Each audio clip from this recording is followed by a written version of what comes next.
স্বাগত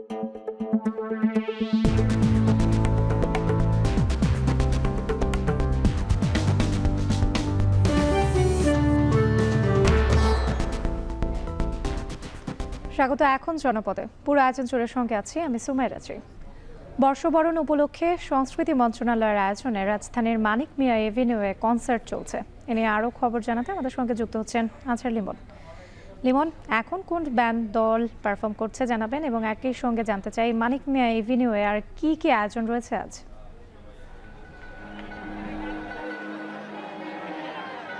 রাত্রি যেটি আমরা দেখছি যে এই শহরের পয়লা বৈশাখের বিকালের ধাপের আয়োজনের কেন্দ্রবিন্দু হয়ে উঠেছে মানিক মিয়া এভিনিউ। এখন মঞ্চে আছেন ওস্তাদ আরো জালি, এবং এর আগে আমরা যেটি দেখেছি যে আহমেদ সানি, আতিয়া আনিসা, সাগর দেওয়ান এবং রাকিব, মিঠুন চক্র, এফ মাইনর, এবং শুরুতে যেটি আমরা দেখছি যে পাহাড়ি একটি শিল্পগোষ্ঠী ব্যান্ড দল বেসিক গিটার লার্নিং তারা শুরু করেছিল আয়োজনটা। সময় আমরা দেখেছি যে দুপুরে আমরা যখন এসেছিলাম তারপর থেকে সময় যত গড়িয়েছে এইখানে মানুষদের সমাগম কিন্তু ততই বেড়েছে। আমরা দেখছি যে 27 নম্বরের এই মোড়টাকে কেন্দ্র করে মঞ্চটি করা হয়েছে, এই পাশে ন্যাম ভবন, কিন্তু এইখান থেকে একদম ইসলামিয়া হাসপাতাল পর্যন্ত খেজুরবাগান যে ফার্ম গেটের যে চৌরাস্তা সেই পর্যন্ত কিন্তু একদম লোকারণ্য হয়ে গেছে। এক একটা ব্যান্ড এখানে উঠছে এবং সেই সাথে কিন্তু এখানে উচ্ছ্বাস উল্লাস প্রকাশ করছে বর্ষবরণের জন্য এখানে আগত মানুষেরা। আপনি প্রশ্ন করছিলেন যে আর কি কি আয়োজন আছে।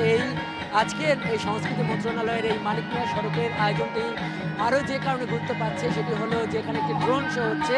প্রায় 2600 ড্রোনের মাধ্যমে এখানে জুলাই স্মৃতি নানা দিকে এখানে তুলে ধরা হবে।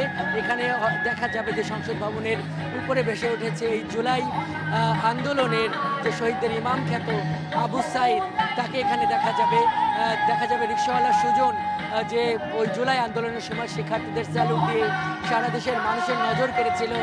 এছাড়া এখানে দেখানো হবে বাংলাদেশের এই ফিলিস্তিনের বা গাজার যে ঐতিহাসিক সংগ্রাম, সেই সংগ্রামকে যে ঢাকা বাংলাদেশের অভ্যুদয়ের পর থেকে এই ঢাকা যে সেই সংগ্রামকে ধারণ করে সেই চিত্র এখানে ফুটিয়ে তোলা হবে। এবং এই আয়োজনটি যেহেতু ঢাকায় অবস্থিত এই চীনা দূতাবাসের নেতৃত্বে হচ্ছে ড্রোন শুটে, সেই চীনের কলাকুশলীরা এটা করছে।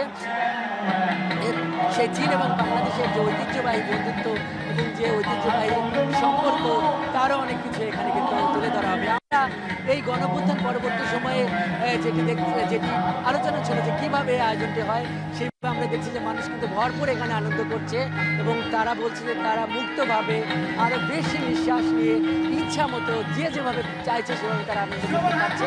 এবং সংস্কৃতি বিষয়ক মন্ত্রণালয় শিল্পকলার নেতৃত্বে যে আয়োজনটি হচ্ছে তাতে আমাদের কাছে তাদের এই উপস্থিতি দেখে মনে হচ্ছে যে তারা বেশ খুশি। তো রাত্রি এই ছিল সংসদ ভবনের সামনে থেকে আমার কাছে বর্ষবরণের আয়োজনের সবশেষ। এদিকে দিনব্যাপী নানা আয়োজনে উদযাপিত হচ্ছে পহেলা বৈশাখ। দিনটি ঘিরে আয়োজিত আনন্দ শোভাযাত্রায় বিভিন্ন মোটিফে ফুটে ওঠে গ্রাম বাংলার ঐতিহ্য। বর্ণিল সাজে এতে অংশ নেন নানা শ্রেণী পেশার মানুষ।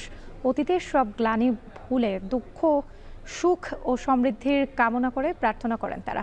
সহকর্মীদের পাঠানো তথ্য ছবিতে বিস্তারিত। উকি দেয়া ভোরের সূর্যে নতুনের বার্তা, দেশাত্মবোধক ও বৈশাখী গানে শুরু হয় নতুন বর্ষবরণের আয়োজন। পাখি বাঘসহ বিভিন্ন মোটিফে ফুটে ওঠে নববর্ষের ঐকতান, ফ্যাসিবাদ অবসানের বার্তা।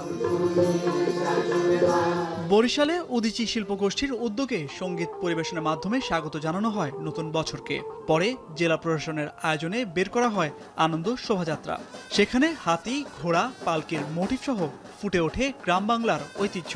আনন্দ শোভাযাত্রা এটা সফল হোক এই কামনা করছি, আমাদের সকলের সহযোগিতা চাচ্ছি। ছোটবেলা থেকে নববর্ষের দিনটি আমাদের কাছে খুবই বিশেষ দিন।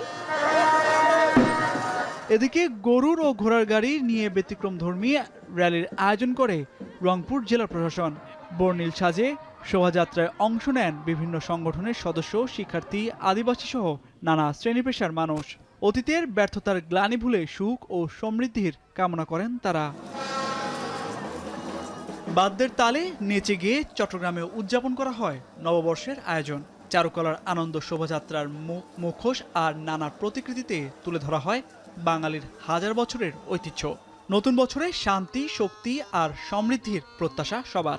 সবাই সম্প্রীতি বন্ধন এবং অটুট থাকুক আমাদের সবার মাধ্যমে। নতুন বছরের এটাই প্রত্যাশা যে সবার জীবন রঙিন হোক, সুন্দর হোক, আনন্দময় হোক, এটাই। শুভ নববর্ষ everybody. I'm very excited to be here. It's wonderful. নতুন ভোরের আলোয় এলো পহেলা বৈশাখ স্লোগানে ময়মনসিংহের শিল্পকলায় আয়োজন করা হয় বর্ষবরণ উৎসব। পরে আবহমান গ্রাম বাংলার টেপা পুতুল, পেঁচা, বায়োস্কোপ, একতারা সহ প্ল্যাকার্ড ফেস্টুন হাতে আনন্দ শোভাযাত্রায় অংশ নেন নানা শ্রেণী পেশার মানুষ। নতুন বছর হচ্ছে নতুন ভাবে সবকিছু শুরু করা, তা আমাদের মধ্যে সবকিছু শুভ বুদ্ধির উদয় ঘটুক। আমরা যেন প্রতিটি দিন এভাবে একসাথে সবাই সম্মিলিতভাবে সুন্দর নতুন বাংলাদেশ গড়তে পারি। সারা দেশের মতো রাজশাহীতে নানা আয়োজনে উদযাপিত হচ্ছে বর্ষবরণ উৎসব। পদ্মাপাড়ে রবীন্দ্র নজরুল মঞ্চে সকল মঙ্গল কামনায় শুরু হয় প্রথম প্রহর। পরে শোভাযাত্রায় গরুর গাড়ি, চরকি সহ বাঙালির সমৃদ্ধির স্মারক তুলে ধরেন রাজশাহী বিশ্ববিদ্যালয়ের শিক্ষার্থীরা।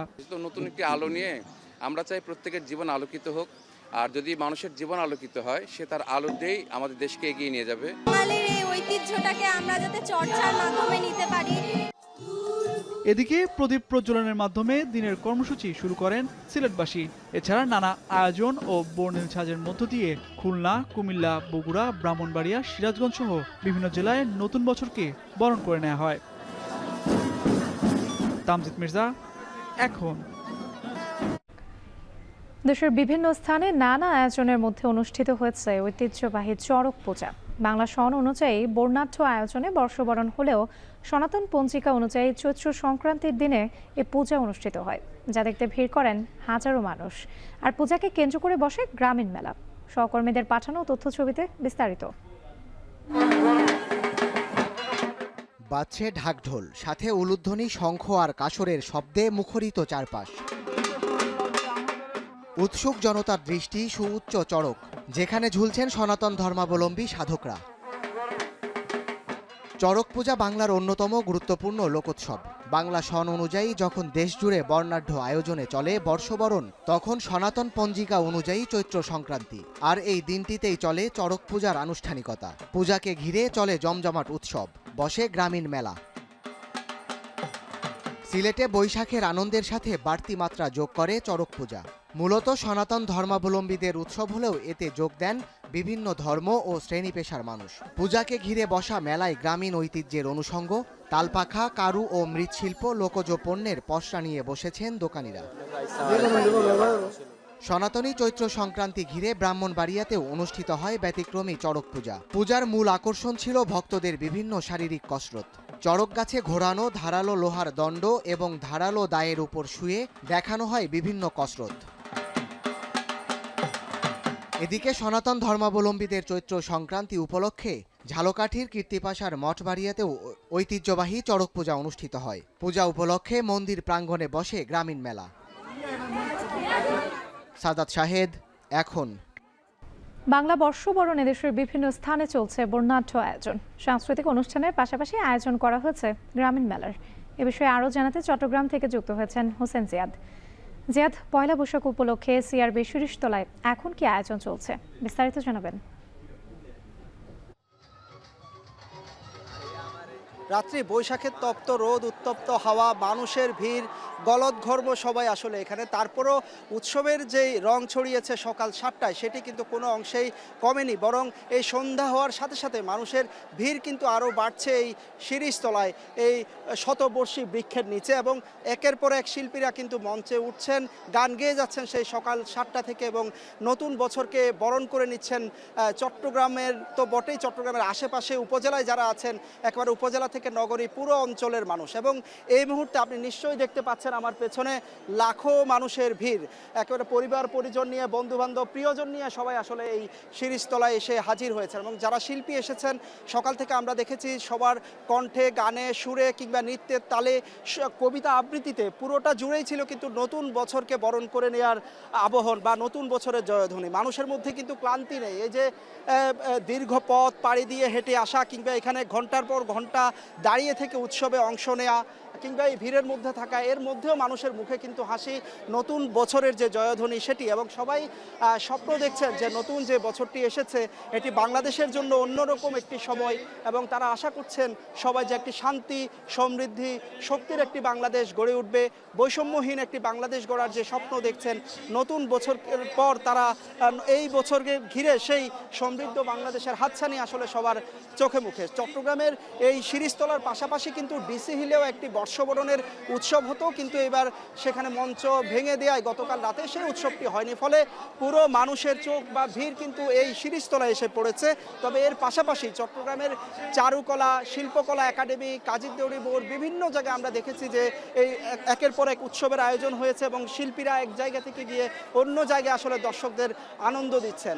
তো এইভাবে কিন্তু উৎসবে মেতেছে পুরো নগরের মানুষের। পাশাপাশি এই সিআরবি কিন্তু এমনিতেই একটু সবুজ শ্যামলে ঢাকা এবং একটি পর্যটন, ছোটোখাটো পর্যটন স্পটই বলা যায়। প্রতিদিন মানুষ ভিড় করে, কিন্তু আজকে সে মাত্রা বেড়েছে, উৎসবের মাত্রা বেড়েছে। সবাইকে আমরা দেখছি একেবারে সেজে গুজে লাল সাদা শাড়িতে, লাল সাদা পাঞ্জাবি পরে, একেবারে পরিবারের ছোট বাচ্চাটিকে নিয়েও কিন্তু বাঙালির এই প্রাণের উৎসবে এখানে এসে মিলিত হয়েছেন, এবং এই লাখো মানুষের ঢল প্রমাণ করে আসলে এটি যে বাঙালির একেবারে সার্বজনীন একটি উৎসব। এবং সবাই আশা করছেন পুরনো বছরের যে গ্লানি, বৈষম্য, হিংসা সব দূর হয়ে নতুন বছর একটি শান্তি সমৃদ্ধির বার্তা নিয়ে এই বাংলাদেশের বুকে নেমে আসবে। রাত্রি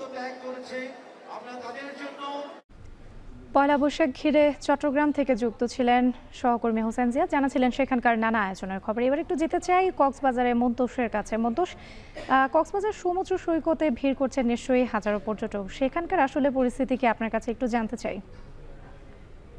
পানি চলে এসেছিল তো।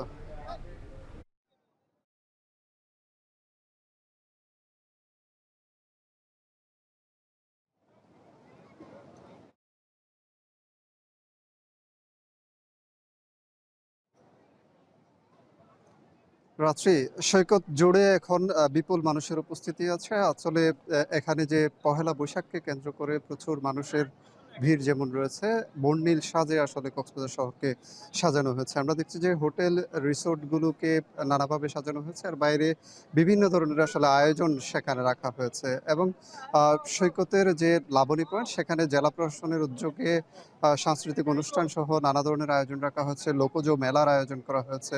এর বাইরে এর আগে বর্ণাঢ্য র্যালি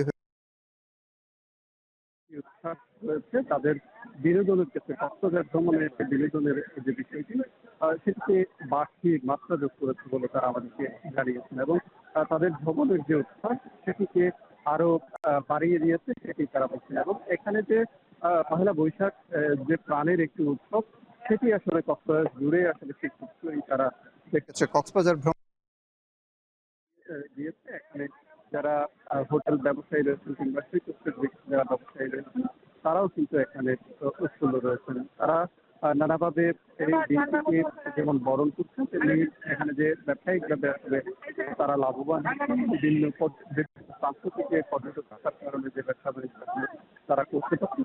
যারা হোটেল ব্যবসায়ী রয়েছেন কিংবা সৈকত কেন্দ্রিক যারা ব্যবসায়ী রয়েছেন, তারাও কিন্তু এখানে উৎফুল্ল রয়েছেন। তারা নানাভাবে এই দিনটিকে যেমন বরণ করছেন, তেমনি এখানে যে ব্যবসায়িকভাবে আসলে তারা লাভবান হচ্ছেন, বিভিন্ন প্রান্ত থেকে পর্যটক আসার কারণে যে ব্যবসা বাণিজ্য আসলে পাচ্ছেন সেটা।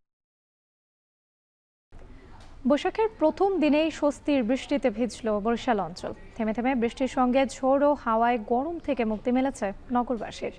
দুপুর 2টার পর থেকে বরিশালের আকাশ মেঘাচ্ছন্ন হতে শুরু করে। হঠাৎ করে মেঘের গর্জনের সাথে শুরু হয় বৃষ্টি। তীব্র গরমে স্বস্তির বৃষ্টিতে ভিজছে প্রকৃতি। বৈশাখের সাথে বৃষ্টি যেন মিলেমিশে একাকার। তীব্র গরমের পর এই বৃষ্টি নগরবাসীর মাঝে এনেছে প্রশান্তি।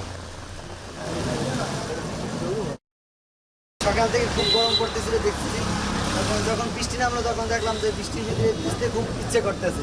ঝড় বৃষ্টি বন্যা সব শুরু হলো, ইলিশ পান্তা সবকিছু নিয়ে আসলে একটা আবেগঘন পরিবেশের তৈরি হয়েছে। বছরের প্রথম দিনই বৃষ্টি পড়তেছে, এটা খুবই ভালো একটা ব্যাপার। তাছাড়া এতদিন খুব গরম ছিল। আরএফএল গিজারে আছে ওয়ার্ল্ড ফ্লো টেকনোলজি, যা পানি গরম করে 20% কম বিদ্যুৎ খরচে, আর একবার অন করলেই পানি গরম থাকে 24 ঘন্টা। আরএফএল গিজার, উষ্ণ পানির পরশ। ভারতের সাথে মিল রেখে মধ্যরাত থেকে শুরু হচ্ছে গভীর সাগরে মাছ শিকারে 58 দিনের নিষেধাজ্ঞা।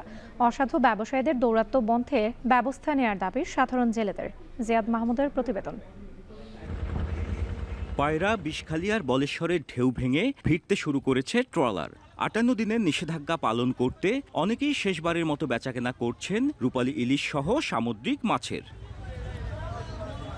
সামুদ্রিক মাছের প্রজনন ও সংরক্ষণের জন্য বাংলাদেশ, ভারত, মিয়ানমার সমুদ্রসীমায় মৎস্য আহরণে নিষেধাজ্ঞা পালন করে। এবছর মিয়ানমার 91 দিন, ভারত 61 দিন এবং বাংলাদেশ 58 দিন নিষেধাজ্ঞা পালন করবে। 8 দিন বা 10 দিন কমাই দিয়েছে, এই যে আমরা অনেক খুশি। এই 58 দিনের ভিতরে কোনো জেলে সমুদ্রে না যাইতে পারে। পাথরঘাটা মৎস্য অবতরণ কেন্দ্রের গেল 3 অর্থ বছরের তথ্য বলছে ক্রমশ কমছে ইলিশের আহরণ। তবে কি সুফল আনছে না এই নিষেধাজ্ঞা? কিছু কিছু প্রশাসন নিয়ে তারা ওই ঘুষ দিয়ে তারা নামে রাত্রে তারা মাছ আপনার কিনারে উঠে, রাত্রে ছোট ছোট গাড়ি ভরিয়া মাছ উঠাইয়া ছোট ছোট মোকামে বিক্রি করে। এদিকে নিষেধাজ্ঞা চলাকালে বিগত বছরের চেয়ে টহল আরও জোরদার করার কথা জানান জেলা মৎস্য কর্মকর্তা। এবছর আমরা অনেক কঠোর হব, কারণ তাদের অনেক দাবি ছিল, সে দাবি পুরোপুরি মেনে নেওয়া হয়েছে। এখন পার্শ্ববর্তী দেশের সাথে আমরা মিল রেখে আরও বরং 3 দিন আমাদের কম, এখন তাদের আর না মানার কোনো সুযোগ নাই। বরগুনায় নিবন্ধিত অনিবন্ধিত মিলিয়ে লক্ষাধিক জেলে থাকলেও 58 দিন নিষেধাজ্ঞার সময়ে 27,250 জন নিবন্ধিত সমুদ্রগামী জেলে পাবেন সরকার নির্ধারিত প্রণোদনার চাল। জিয়াদ মাহমুদ, এখন, বরগুনা। শেষ করছি এখন জনপদে। এখন টেলিভিশন ওয়েবসাইটে দেখতে ভিজিট করুন www.ekon.tv। এছাড়া ফেসবুকে দেখতে ভিজিট করুন facebook.com/tv.ekon এবং ইউটিউবে এখন টেলিভিশন দেখতে ভিজিট করুন youtube.com/c/ekontv।